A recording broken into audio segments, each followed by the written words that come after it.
საქართველოს მხარდაჭერა არ ნიშნავს ქართული ოცნების მხარდაჭერას. ხალხი და რეჟიმი ევროპისთვის დიდი ხანია გაინიჭდა.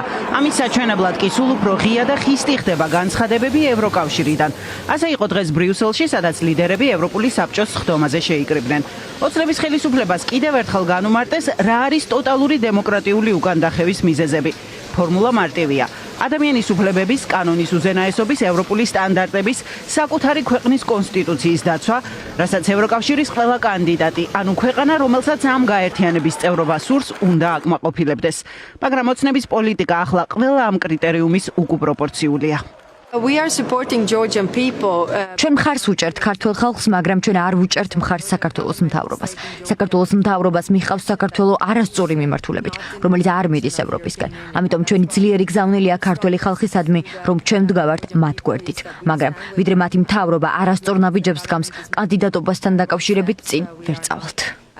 What is happening in Georgia? ის რაც საქართველოში ხდება არ შეესაბამება ევროპულ გაგებას დემოკრატიის შესახებ. ცოტა გაბრაზებული ვარ ბოლო დროს განვითარებული მოვლენების გამო, რადგან დიდი ემპათიაა ჩემს ქვეყანაში და სანანია რომ საქართველოს არ უახლოვდება ევროკავშირს, საქართველოს შორდება ევროკავშირს.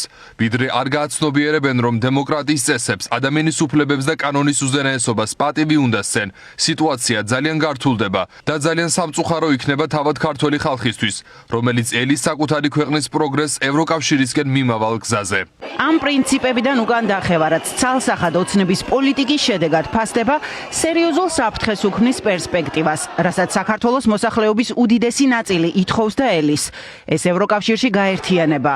ბრიუსელიდან ოცნებას ისიც შეახსენეს, რომ ევროკავშირის წევრობა სრულად დამსახურებაზე დაფუძნებული პროცესია, ანუ ყველა კრიტერიუმის შესრულებაზე, რაც ქვეყანას თავისივე დემოკრატიული განვითარებისთვის სჭირდება. რეპრესიული კანონები, სამოქალაქო საზოგადოებისა და მედიის ჩახშობა, ოპონენტების განადგურება. ეს ყველაფერი კი ამ პრინციპებისგან უკან დახევა დაღიქმება ევროპისგანაც და ქართველი ხალხისგანაც. არსებობს ორი გზა, როგორ შეუძლია ქართველ ხალხს და ასევე პოლიტიკოსებსაც ცვლილებების განხორციელება. ძალაუფლება ეკუთვნის ხალხს ნებისმიერ ქვეყანაში, სულ მცირე ევროპაში მაინც. ვფიქრობ, ქართველმა ხალხმა ნამდვილად არ უნდა დაკარგოს იმედი. ჩვენ ყველამ საქართველოს მსგავსად გავიარეთ საბჭოთა დრო და ჩვენ გავხდით თავისუფლები, რადგან ხალხმა გადაწყვიტა ასე.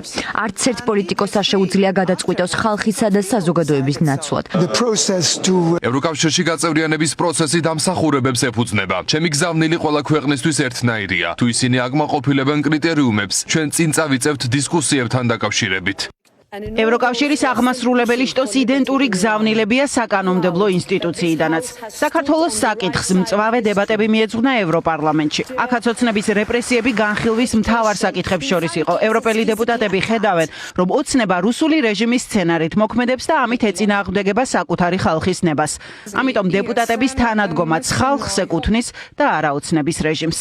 დემოკრატიის უკუსვლა, რომელიც აღინიშნება სახელმწიფოს მიტაცებით, სამოქალაქო საზოგადოების სასტიკი რეპრესიებით და საარჩევნო თაღლითობით, ყველასთვის შემაშფოთებელი უნდა იყოს. აღმოსავლეთ პარტნიორობა უფრო ოპტიმისტურ დროს იქნა შექმნილი მან, დაკავშირებადობა და რეფორმები მოგვიტანა და მოლდოვა და უკრაინა ნათელ ევროპულ გზაზე დააყენა. მაგრამ მას ნამდვილად აკლია ეფექტიანი ინსტრუმენტები დემოკრატიული უკუსვლის და მავლე გავლენების აღსაკვეთად.